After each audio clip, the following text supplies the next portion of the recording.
اعوذ باللہ من الشیطان الرجیم بسم اللہ الرحمن الرحیم ایاک نعبد و ایاک نستعین۔ اللہ تعالیٰ کی مہربانی سے اور اللہ تعالیٰ کی مدد سے آج ہم ایاک نعبد و ایاک نستعین کی مختصر تفسیر آپ کے سامنے پیش کریں گے، اس لیے کہ ہم جتنا بھی قرآن مجید کے قریب جائیں گے، جتنی بھی اس کی معنی پر توجہ کریں گے، اتنا ہی وہ ہمیں تلاوت کرنے میں اور پڑھنے میں زیادہ جو وہ لطف آئے گا اور زیادہ جو ہے کیا ہے ہمارا اس سے انس ہوگا۔ تو یہ جو آیت ہے پہلے اس کا لفظی ترجمہ کرتا ہوں، اس کے بعد اس کی تفسیر کروں گا۔ ایاک، ہم تیری ہی، نعبد، عبادت کرتے ہیں، و ایاک نستعین، اور ہم تجھ سے ہی مدد مانگتے ہیں۔ اب یہ ہی کا ترجمہ ہم نے کہاں سے نکالا؟ ایک سوال۔ دوسرا سوال یہ کہ میں اکیلا اگر سورہ حمد پڑھ رہا ہوں تو پھر بھی میں یہ کیوں کہتا ہوں کہ ہم تیری عبادت کرتے ہیں؟ پھر تو مجھے یہ کہنا چاہیے کہ میں تیری عبادت کرتا ہوں۔ ہم جمع کے لیے ہے، میں اکیلے کے لیے ہے۔ تو فرماتے ہیں کہ جب بھی کوئی کام انجام دیا جاتا ہے تو ایک کام ہوتا ہے، دوسرا کام کرنے والا ہوتا ہے، اور تیسری وہ پارٹی جس پر وہ کام واقع ہوتا ہے۔ کام کرنے والے کو عربی زبان میں فاعل بولتے ہیں، اور جس پر کام واقع ہوتا ہے اس کو مفعول بولتے ہیں۔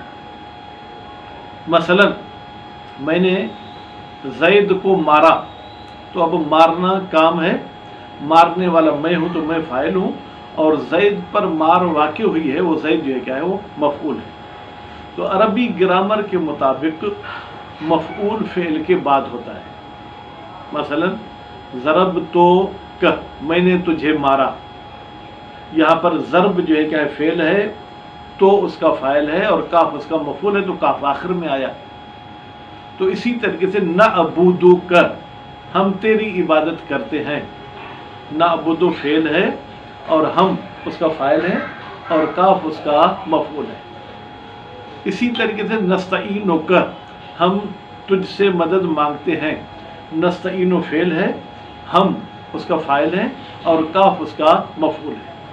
لیکن اگر مفعول جو کہ لفظ کے آخر میں تھا، اس کو اگر ہم لفظ کے ابتدا میں لے آئیں گے تو پھر اس سے حصر کا اور اس سے جو ہے یوں سمجھے کسی چیز کو بند کرنے کا ترجمہ نکلتا ہے۔ نعبدک کا مطلب یہ ہے کہ ہم تیری عبادت کرتے ہیں، لیکن اس سے دوسرے کے عبادت کی نفی نہیں نکلتی ہے۔ نستعینک، ہم تجھ سے مدد مانگتے ہیں، لیکن کسی اور کے مدد کی نفی نہیں ہوتی۔ اب کاف کو جب آپ پہلے لے آئے، ایاک نعبد، ہم تیری ہی عبادت کرتے ہیں، تو اب کاف کو پہلے لانے کا فائدہ یہ ہوا کہ تیرے سوا کسی اور کی عبادت نہیں ہے۔ اور اسی طریقے سے نستعینوں سے بھی پہلے کاف آ گیا، تو اس کا مطلب یہ ہے کہ تیرے سوا ہم کسی سے مدد نہیں مانگتے ہیں، مدد صرف اور صرف تجھ سے ہی مانگتے ہیں۔ تو اب اس آیت پڑھنے سے ہمیں توحید کی بھی کچھ اقسام کی طرف جانا پڑے گا۔ اگر آپ سے کوئی پوچھے اصول دین کتنے ہیں تو آپ فرمائیں گے اصول دین 5 ہیں: توحید، عدل، نبوت، امامت، قیامت۔ لیکن اگر کوئی پوچھے کہ بلا آپ کی عمر 30، 35، 40، 50 سال ہو گئی ہے، توحید کی کچھ اقسام بھی ہیں، یا ان چھوٹے بچوں سے کوئی پوچھے کہ بھائی توحید کی کچھ اقسام بھی ہیں، تو میرے خیال میں ہمارے چھوٹے بچے تو اس کا جواب نہیں دے سکیں گے۔ اور جو ہمارے بزرگ ہیں وہ بھی شاید اتنے اپنے زندگی کے کاموں میں مصروف ہیں کہ وہ اپنے پیٹ پالنے کے لیے تو وقت نکالتے ہیں، لیکن کچھ نہ کچھ پڑھنے کے لیے بھی ان کو وقت نکالنا چاہیے، نہیں نکالتے ہیں۔ تو اگر کوئی آپ سے پوچھے کہ بھائی توحید کی کتنی قسمیں ہیں، تو اگر یہ جملہ بھی آج اگر آپ یاد کر لیں تو میرے خیال میں ہمیں جو ہے کافی کچھ اس سے ثواب مل سکتا ہے۔ توحید کی 4 اقسام ہیں۔ توحید کی بیٹا کتنی قسمیں ہیں؟ 4 اقسام ہیں۔ ایک توحید ذات، یعنی اللہ تعالیٰ ذات میں حقیقت میں ایک ہے، اس کی ذات میں کوئی اس کا شریک نہیں۔ اور اس کے بعد توحید صفات۔ توحید صفات کا مطلب کیا ہے؟ یعنی جو اللہ تعالیٰ کی صفتیں وہ ہم میں نہیں ہیں، ہماری صفتیں ہماری ذات سے الگ ہیں، ہماری صفات کو ہم نے محنت کر کے پایا ہے. اگر محنت نہیں کرتے تو یہ صفات ہمیں نہیں ملتی. مثلا یہ بندہ امیر ہے تو اس نے محنت کر کے امیری کمائی ہے. یہ بندہ اہل علم ہے تو پڑھ کر اس نے علم حاصل کیا ہے. یہ بندہ تاجر ہے تو اس نے محنت کر کے تجارت کی ہے. لیکن اللہ تعالیٰ کی جو صفات ہیں کہ اللہ تعالیٰ بصیر ہے، دیکھنے والا ہے، تو یہ جیسے اللہ کی ذات ہے ایسے اس کی صفت بھی ہے. اس کی صفت ایسے نہیں ہے کہ پہلے نہیں تھی، اللہ نے کہیں سے کمائی ہو، اللہ نے کہیں سے حاصل کی ہو. تو ایک توحید ذات، دوسری توحید صفات، اور تیسری جو ہے کیا ہے وہ توحید در عبادت، یعنی وہ عبادت میں بھی ایک ہے اور کسی کی عبادت نہیں کی جا سکتی. معبود صرف وہ ذات ہے. اس لیے ہم کہتے ہیں ایاک نعبد. نعبد کا ہم نے نہیں کہا، کاف کو پہلے لیا ہے، یعنی ہم تیری ہی عبادت کرتے ہیں، یعنی تیرے علاوہ کسی اور کی عبادت نہیں کرتے. سجدہ کرتے ہیں تو بھی تجھے، رکوع کرتے ہیں تو بھی تجھے، قیام کرتے ہیں تو بھی تیرے لیے، روزہ رکھتے ہیں تو بھی تیرے لیے، حج کرتے ہیں تو بھی تیرے لیے، مجلس ماتم کرتے ہیں تو بھی تیرے لیے. یعنی یہ جو اللہ کے پیاروں کا ہم کرتے ہیں یہ بھی ذہن میں ہونا چاہیے کہ یہ خدا کے لیے کرتے ہیں. لیکن اگر ہمارے ذہن میں یہ ہے کہ خدا کے لیے نہیں تو یہ بھی ایک قسم کا جو کہ وہ شرک ہے. اچھا آپ سوال کریں گے یہ جو آدم علیہ السلام کو سجدہ ہوا تو یہ تو سجدہ غیر خدا کو ہوا. بھائی خدا کے آرڈر سے جو سجدہ وہ بھی خدا کے لیے، خدا نے کہا سجدہ کرے آدم کو، تو یہ آدم کو نہیں، یہ حقیقت میں خدا کو سجدہ ہے کیونکہ خدا کا آرڈر ہے. تو تیسری قسم جو ہے کیا توحید در عبادت، اور چوتھی جو کیا ہے توحید افعالی. توحید افعالی کا مطلب کیا ہے؟ دنیا میں جتنے بھی کام ہوتے ہیں اسی خدا کی وجہ سے. یعنی اگر ابھی آپ اپنے گھر سے چل کر یہاں پر آئے ہیں تو یہ آپ اپنے ارادے سے نہیں آئے. ارادے بمانا خدا کے مرضی کے بغیر نہیں آئے میں یہ کہوں، بلکہ اس کے آپ کے آنے میں بھی خدا کی مرضی شامل حال ہے. اگر خدا نہیں چاہتا تو میں پاؤں بھی ایک جگہ سے نہیں اٹھا سکتا تھا. اچھا تو پھر میں مجبور ہوں؟ نہیں، مجبور بھی نہیں. یہ ایک علم کلام میں بحث ہے، جبر تفویض الامر بین الامرین. جبر کیا ہے، تفویض کیا ہے، الامر بین الامرین کیا ہے. یہ میرے چھٹے امام کا فرمان ہے، اس وجہ سے میں یہ 3 جملے کر رہا ہوں. جبر کا مطلب یہ ہے کہ کچھ لوگوں کا عقیدہ ہے کہ ہم جو کام کرتے ہیں اس میں ہم مجبور ہیں، یعنی ہمارا کوئی اختیار نہیں ہے، ہم بے بس ہیں. مثلا کربلا کا واقعہ ہوا تو اس میں وہ لوگ جو کربلا کے ظالموں پر پردہ ڈالنا چاہتے وہ کہتے ہیں بھائی خدا نے یہ چاہا تھا یہ ایسا ہو اس لیے انہوں نے کیا، اگر خدا نہیں چاہتا تو یہ ایسا نہیں ہوتا. ٹھیک. دوسرے لوگ پھر وہ تفویض والے ہیں. تفویض کا مطلب کیا ہے، یعنی سب کام خدا سے ختم اب ہمارے حوالے کیا گیا ہے. یا کوئی لوگ اپنے ائمہ کے لیے کہتے ہیں، کوئی لوگ اپنے مکتب کے لیے کہتے ہیں. ہم کہتے ہیں نہ خدا نے ہمیں مجبور کیا ہے اور نہ ہی خدا بے بس ہے، تو پھر کیا کریں؟ چھٹے امام نے فرمایا لا جبر ولا تفویض بل الامر بین الامرین. نہ ہم مجبور ہیں نہ آزاد بلکہ ہم ان دونوں کے بیچ میں ہیں. جس طریقے سے گاڑی چلانے کے لیے ڈرائیور کا بھی ہونا ضروری ہے، اس کے ساتھ ساتھ انجن کا بھی صحیح ہونا ضروری ہے. اگر انجن صحیح ہو ڈرائیور نہ ہو تو بھی گاڑی نہیں چلے گی، اور اگر جو ہے کیا ہے ڈرائیور موجود ہو انجن صحیح نہیں ہو تو بھی گاڑی نہیں چلے گی. تو اس حوالے سے ہم یہ کہتے ہیں کہ جتنے بھی کام ہوتے ہیں، ابھی آپ میری طرف دیکھ رہے ہیں تو حقیقت میں اس دیکھنے کے پس پردہ جو آپ کو دیکھنے کی طاقت دے رہا ہے وہ خدا ہے. تو گویا کہ یہ دیکھنے کا کام بھی خدا کر رہا ہے. اور اسی طریقے سے اگر آپ کوئی چیز کھاتے ہیں، کوئی چیز چباتے ہیں، کوئی چیز پیتے ہیں تو اس پینے کی طاقت آپ کو کس نے دی؟ خدا نے.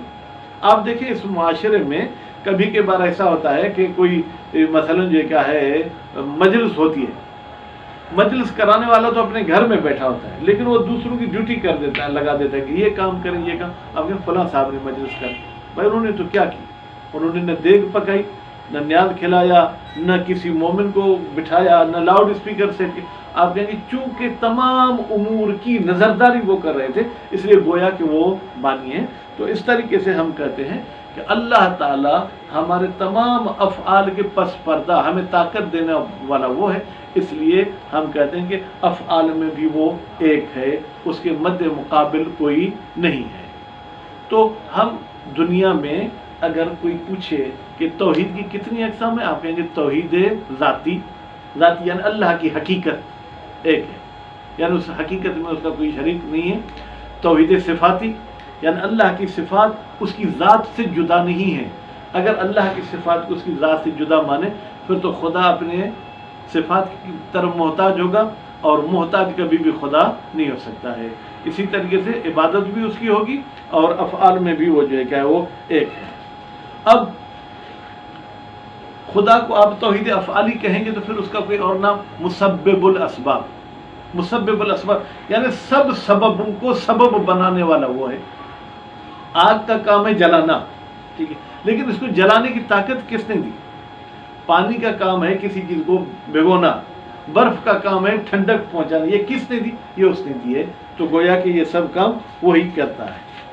اس کے بعد جو نقطہ میں نے آپ کو کہا کہ ہم نعبدو کیوں کہتے ہیں، عربی زبان میں فعل کے 14 لفظ ہوتے ہیں، آخری جو 2 لفظ ہیں وہ متکلم بولنے والے کے لیے ہوتے ہیں، ایک ہوتا ہے اعبدو، دوسرا نعبدو، واحد متکلم ایک جمع متکلم۔ واحد متکلم یعنی بولنے والا اکیلا ہے، جمع متکلم کا مطلب ہے کہ بولنے والے کے ساتھ کچھ اور بھی ہیں۔ تو اگر اعبدو ہوتا ہے اس کا ترجمہ ہے تو میں تیری عبادت کرتا ہوں، نعبدو ہم تیری عبادت کرتے ہیں۔ تو سورہ حمد میں نعبدو کا لفظ اس لیے رکھا ہے جو اس تفسیر میں لکھا ہے کہ غالباً نماز کو جماعت کے ساتھ پڑھا جاتا ہے، تو پیش نماز جب حمد پڑھتا ہے تو ہم لوگوں کو جو معموم ہے ان کو نہیں پڑھنا جماعت میں، ہمیں سننا ہے، اس لیے وہ نعبدو کہتا ہے کہ اپنی طرف سے بھی عبادت کا خدا کو کہتا ہے اور جو اس کے ساتھ کھڑے ہیں ان کی طرف سے بھی عبادت کا کہتا ہے۔ اور اسی طریقے سے نستعین ہم تجھ سے ہی مدد مانگتے ہیں، اس میں بھی اللہ تعالیٰ نے جو ہے ہمیں سکھایا ہے کہ آپ جمع کا لفظ استعمال کریں، مفرد کا لفظ استعمال نہ کریں، کیونکہ سورہ حمد نماز میں پڑھی جاتی ہے اور نماز عام طور پر جماعت کے ساتھ پڑھی جاتی ہے اور جماعت میں جمع کا لفظ استعمال ہونا چاہیے۔ اچھا، اب عبادت تو مخصوص اللہ کے لیے، مدد کہتے ہیں مدد بھی مخصوص ہے کس کے لیے؟ اللہ کے لیے، اللہ کے علاوہ کوئی اور مدد نہیں کر سکتا، اللہ کے علاوہ کوئی اور مدد نہیں کر سکتا۔ اب اس میں پھر کچھ لوگ ایسے ہوتے ہیں جو ہمارے سادہ مومنین کو پریشان کرتے ہیں کہ بھائی پھر آپ یا علی مدد بولتے ہیں، قرآن تو کہتا ہے کہ ہم اللہ سے ہی مدد مانگتے ہیں، پھر یا علی مدد بولتے ہیں، یا مہدی ادرکنی، اے مہدی میری مدد کر، یہ بولتے ہیں۔ تو آپ ان کو جواب دیں کہ ہم مولا علی کو، امام زمانہ کو اللہ کے مقابلے میں نہیں سمجھتے، اللہ کے برابر نہیں سمجھتے کہ شرک ہو جائے۔ وہ دوسرے سے مدد مانگنا غلط ہے جو مستقل طور پر آپ مدد مانگیں، جیسے خدا مدد کرتا ہے، اگر کہیں ایسے ہی میرا امام بھی مدد کرتا ہے تو یہ غلط ہے۔ لیکن اگر آپ یہ کہیں کہ میرا امام خدا سے مجھے لے کے دیتا ہے، ٹھیک ہے، تو کوئی حرج نہیں ہے۔ تو اس طریقے سے بہرحال یہ مدد کے بارے میں بات ہوئی۔ اس کے بعد پھر یہ کہتے ہیں کہ آپ عبادت کی بات کر کے پھر مدد کی بات کی طرف کیوں آتے ہیں؟ آپ نے پہلے تو کہا ہم تیری ہی عبادت کرتے ہیں، پھر آپ نے کہا ہم تجھ سے ہی مدد مانگتے ہیں۔ کہتے ہیں یہ اس لیے آئے کہ کہیں ہمارے ذہن میں غرور نہ آ جائے کہ میں ہی اللہ کی عبادت کرتا ہوں۔ نستعین میرے کان سے گویا کہ پکڑ کے کہہ رہا ہے کہ یہ عبادت کرنا بھی اس کے مدد کے بغیر ممکن نہیں ہے۔ عبادت میں عام طور پر ایک بیماری ہوتی ہے اخلاقی جس کو عجب کہتے ہیں۔ عجب کا کیا مطلب ہے؟